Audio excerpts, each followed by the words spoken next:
देश में 14 लाख से अधिक महिलाएं लोकल गवर्नमेंट बॉडीज में सक्रिय रूप से काम कर रही हैं। करीब 21 राज्यों में पंचायतों में महिलाओं की हिस्सेदारी लगभग 50% तक पहुंच चुकी है और केंद्र की बीजेपी सरकार ने महिला आरक्षण से जुड़े 2 संवैधानिक संशोधनों को पारित करवाने के मकसद से 16 अप्रैल से संसद का विशेष सत्र आहूत किया है।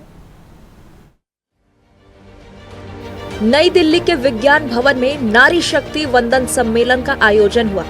प्रधानमंत्री नरेंद्र मोदी ने सम्मेलन को संबोधित करते हुए कहा कि आज देश में राष्ट्रपति से वित्त मंत्री जैसे अहम पद महिलाओं के पास है और वे इन जिम्मेदारियों को बखूबी निभा रही हैं। ये साफ है कि महिलाओं की सहभागिता से हमारा लोकतंत्र और मजबूत हुआ है। इसी मुद्दे पर चर्चा के लिए 16 अप्रैल को संसद का विशेष सत्र आहूत किया गया है। मुद्रा योजना में 60% से ज्यादा लोन्स, 60% से ज्यादा लोन्स महिलाओं ने लिए हैं। देश की स्टार्टअप रिवॉल्यूशन को भी महिलाएं लीड कर रही है। आज 42% से ज्यादा रजिस्टर्ड स्टार्टअप्स में कम से कम एक महिला डायरेक्टर है।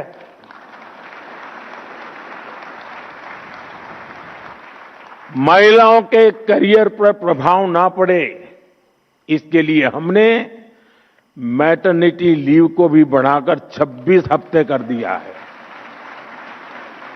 दुनिया के समृद्ध देशों में भी ये सुविधा नहीं है। सितंबर 2023 में संसद ने नारी शक्ति वंदन अधिनियम पारित किया था। इस अधिनियम में लोकसभा और राज्य की विधानसभाओं में महिलाओं के लिए 1/3 सीटें आरक्षित करने का प्रावधान किया गया है। अब इसे लागू करने के लिए 16 अप्रैल को संसद का विशेष सत्र बुलाया गया है। आपने यह विश्वास हमें दिया और मैं तो स्वयं साक्षात उदाहरण हूं, जब आपने देश की राजधानी की मुख्यमंत्री के रूप में मुझ जैसी साधारण परिवार की बेटी को मौका दिया, मुझे चुना और इस दिल्ली राज्य की जिम्मेदारी दी। और अब यह वुमेन रिजर्वेशन, ये बिल जिससे विधानसभा में, पार्लियामेंट में 33% महिलाओं को आरक्षण देने का आपका ये निर्णय आपका विजन दिखाता है। महिलाओं के लिए संसद और असेंबली में आरक्षण एक ऐसा मुद्दा है जिस पर देश की बड़ी सियासी पार्टियों में एक मत नहीं रहा। नतीजा ये है कि ये बिल कई बार पेश होने के बाद भी पास नहीं हो पाया। 1996 में महिला आरक्षण बिल पहली बार संसद में पेश हुआ, लेकिन लोकसभा भंग होने के साथ ही ये विधेयक भी लैप्स हो गया। 1998 और 1999 में भी ये विधेयक फिर से संसद में पेश हुआ, लेकिन बड़ी पार्टियों का समर्थन हासिल न होने के कारण कानून बनने से पहले ही लैप्स हो गया। 2008 में ये बिल फिर से संसद में पेश हुआ। इसी तरह 2010 में ये विधेयक राज्यसभा से तो पारित हो गया, लेकिन लोकसभा में समर्थन न होने की वजह से कानून नहीं बन पाया और लैप्स हो गया। 2023 में प्रधानमंत्री नरेंद्र मोदी के प्रयासों से नारी शक्ति वंदन अधिनियम संसद से पारित हुआ और संसद के साथ साथ असेंबली में महिलाओं के लिए 33% सीटें आरक्षित हुई।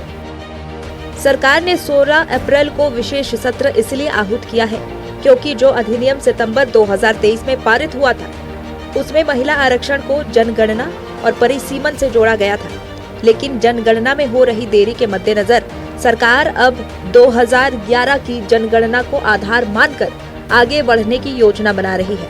इसके लिए सरकार 2 संवैधानिक संशोधन विधेयक पेश कर सकती है, जिसमें एक अलग परिसीमन विधेयक भी शामिल होगा। ये संशोधन लागू हो गए तो अनुमान है कि महिलाओं के लिए 1/3 रिजर्वेशन के साथ लोकसभा की सीटें 543 से बढ़कर 816 हो सकती है। हालिया असेंबली चुनावों में महिला वोटर की ताकत का एहसास देश को हुआ है। ऐसे में महिला रिजर्वेशन लागू करना 2029 के आम चुनाव में बीजेपी के लिए मास्टर स्ट्रोक साबित हो सकता है। नक्षत्र न्यूज के लिए राजेश कुमार की रिपोर्ट।